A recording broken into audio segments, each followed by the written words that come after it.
नमस्कार दोस्तों, प्रखर इंडिया यूट्यूब मंच पे आपका स्वागत है। इस समय उत्तर प्रदेश विधानसभा में बजट सत्र चल रहा है।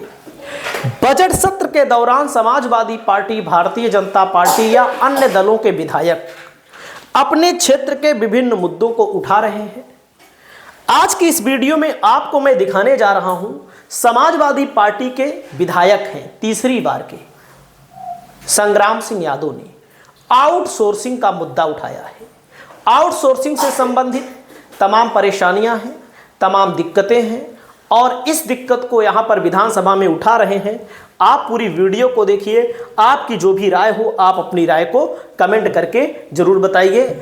आप वीडियो में बने रहिएगा। मगर हम यही तो कहना चाहते हैं कि आखिर जब सारे विभाग उत्तर प्रदेश में काम कर रहे हैं और बहुत से ऐसे आयोग बने हुए हैं, तो ना जाने नित्य नए नए आयोग बना करके सरकार बेरोजगारों को ठगने का काम करती है। मानवर जहाँ तक आउटसोर्सिंग है, बाबा साहब ने जब संविधान सभा में कहा था कि भारत के अंदर एक बेहतर संविधान है, लेकिन ये सरकार की नीयत पर निर्भर करता है। यदि सरकार की नीयत अच्छी है तो अगर संविधान में कुछ प्रावधान नहीं प्रभावी होंगे तो भी सरकार की नीयत अच्छी होगी तो सरकार बेहतर काम करेगी। मानो यही तो हम सरकार से जानना चाहते हैं, आखिर आपके सामने कौन सी परिस्थितियां हैं जिसके कारण आप परमानेंट नियुक्ति नहीं कर रहे हैं। तो ये बहुत बड़ी समस्या है। हर विभाग में देखिए परमानेंट नियुक्ति नहीं की जा रही है। इसके पीछे कारण तमाम बताए जाते हैं और जब परमानेंट नियुक्ति नहीं की जा रही है तो जो लोग 2 साल 4 साल काम करेंगे उसके बाद उनको निकाल दिया जाता है। उसके बाद उनका समय भी व्यतीत हो जाता है। बेरोजगार जो है उनका भविष्य अंधकार में चला जाता है। तो आप आगे सुनिएगा इन्होंने क्या कहा। ये बहुत बड़ा मुद्दा है, सभी के लिए मुद्दा है।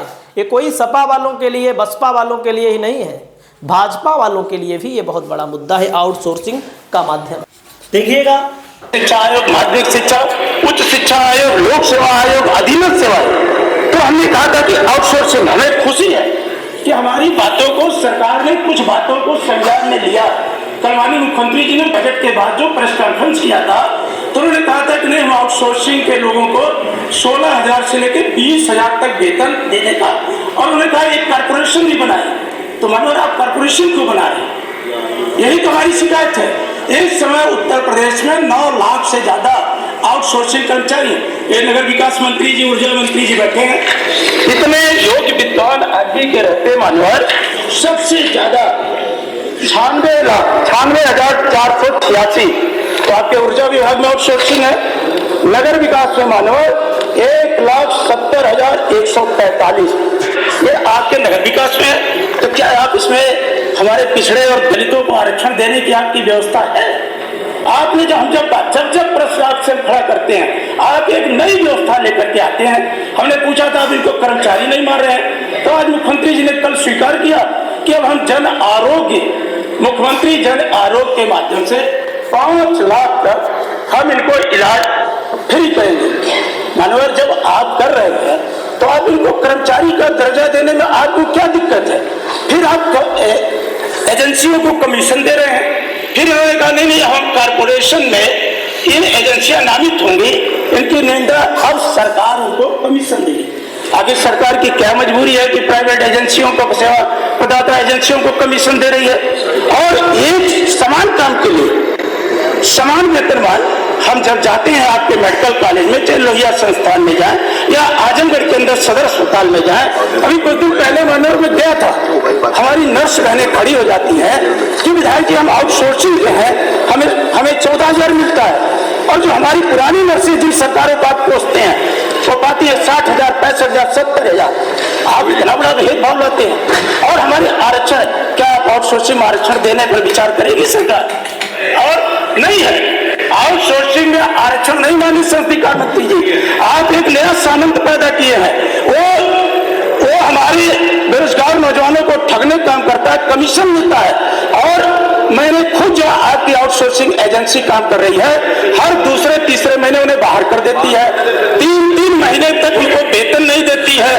तो आप लगातार उत्तर प्रदेश के बेरोजगार नौजवान नवयुवतियों के साथ आपका दोहरा व्यवहार है। दोस्तों, एक समान एक वेतन, एक ही जगह लोग कार्य जो करते हैं, कुछ लोगों को कम वेतन दिया जाता है, कुछ लोगों को इतना ज़्यादा दिया जाता है। और उसके अलावा जो एक कंपनी होती है, जो एजेंसी होती है, जो नियुक्ति करती है, तो इसमें क्या करती है? सीधा सा बात है, पैसा। आपको नौकरी पानी है तो 25,000 कहाँ, लाख 2 लाख रुपया पैसा दीजिए। लाख 2 लाख रुपया पैसा देंगे, उसके बाद 2 साल करेंगे, 3 साल करेंगे, उसके बाद आपको निकाल दिया जाएगा। मतलब कि फिर वो किसी और से पैसा ले लेती है कुछ। ये सब होता है, खुले खजाना, आप सब जानते हैं। और आप आगे सुनिएगा, इस तरह की जो भर्तियां हो रही हैं जनता के लिए, युवाओं के लिए सही नहीं है। ये सच्चाई है। परमानेंट भर्ती हो जाए, परमानेंट हो जाए, 25,000 30,000 ही दे, ज़्यादा ना दे, मान लीजिए संख्या बढ़ा दे। मैं भी कहता हूँ जो 70,000 80,000 इकट्ठा प्राप्त कर रहे हैं तमाम लोग, चलो ठीक है, जो प्राप्त कर रहे हैं प्राप्त करें। नई जो पॉलिसी आ रही है इसमें तनख्वाह हम तो कहते हैं 25,000 30,000 40,000 ही दें, लेकिन संख्या बढ़ा दें। आगे सुनिएगा इन्होंने क्या कहा है। समाजवादियों को कहते हैं कि समाजवादियों का चरित्र दोहरा है। सबसे ज्यादा तो भारतीय जनता पार्टी की सरकार का दोहरा चरित्र है कि आप समान काम के लिए समान वेतन की व्यवस्था नहीं कर रहे हैं, परमानेंट नियुक्ति भी नहीं दे रहे हैं। आप जब इतना बार हमने इस बात को उठाया तो कल माननीय मुख्यमंत्री जी ने स्वीकार करके माननीय मुख्यमंत्री जी ने तो एक आयोग गठित करने का बात कही है। और माननीय इतनी बार कहने के बावजूद मुख्यमंत्री जी ने आयोग गठित करने की बात कही है। और आगे सुनिएगा क्या कहते हैं, क्योंकि बहुत बड़ा मुद्दा है। मुख्यमंत्री जी ने माननीय कहा कि हम सेवा प्रदाता एजेंसियां अपना पंजीकरण कराना होगा, प्राथमिक सीधे उनके खाते में जाएगी। चलिए, मैं आपका स्वागत करता हूं कि आपने व्यवस्था दिया। विभागों में विभाग कर्मचारियों को भेजेंगे, कितनी आवश्यकता है। आउटसोर्सिंग एजेंसियां, माननीय संसदीय कार्य मंत्री जी, मैं आपसे एक सीधा बात प्रश्न करता हूं कि जब आप सरकारी खजाने से इनको देते हैं पैसा, एजेंसियों को, सेवा प्रदाता एजेंसियों को, तो आप इनको सरकारी संविदा क्यों नहीं कर देते हैं? क्या ऊर्जा विभाग, आपका स्वास्थ्य विभाग, पंचायती राज, 9 लाख से ज्यादा आज आउटसोर्सिंग कर्मचारी है। क्या सरकार इनको संविदा के आधार पर नियुक्त करके अस्थायी करने पर विचार करेगी? क्या जो हमें संवैधानिक व्यवस्था के तहत आरक्षण मिला है, क्या आउटसोर्सिंग एजेंसियों के माध्यम से आरक्षण व्यवस्था का पालन करवाएगी?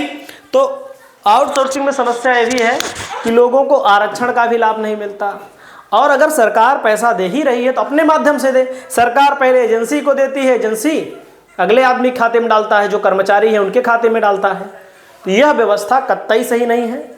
इस व्यवस्था में सुधार होना चाहिए। भले तनख्वाह कम हो, तनख्वाह 15,000 20,000 ना, हम तो कहते हैं 30-35,000 रुपया तनख्वाह हो, लेकिन सरकार खुद दे।